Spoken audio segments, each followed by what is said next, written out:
Allez, si vous voulez bien vous asseoir, vous allez écouter maintenant la réponse. Il y a une question, il y a une réponse.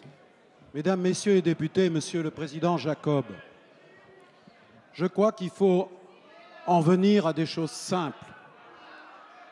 Il faut en venir et en rester à des choses simples, Monsieur le Président Jacob. Nous sommes dans un État de droit, dans une République.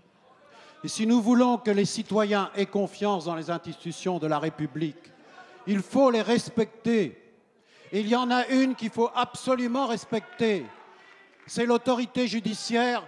Et respecter l'autorité judiciaire, c'est respecter son indépendance. Et si j'ai fait la semaine dernière cette déclaration à laquelle vous faites allusion, je vais vous dire sincèrement, Monsieur Jacob, ce n'est pas pour dénier à l'un d'entre nous ou d'entre vous de se défendre et de réclamer le respect de la présomption d'innocence.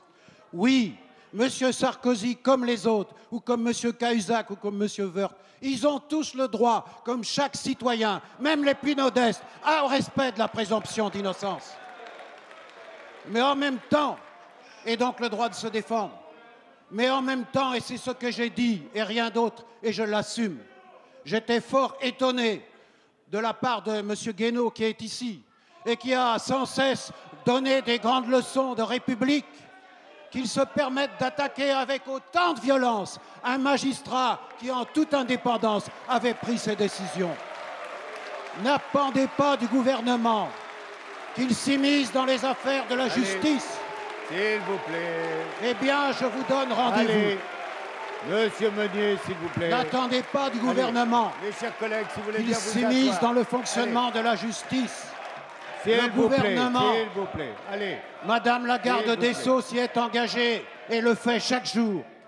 Ne s'immiscera dans aucun cas et jamais dans les instructions des affaires judiciaires.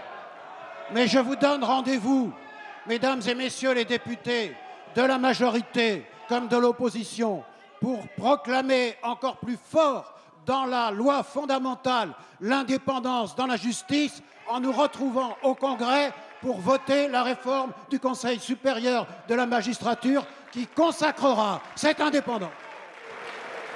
Merci, Monsieur le Premier ministre. La parole est à Monsieur Philippe Cauchon.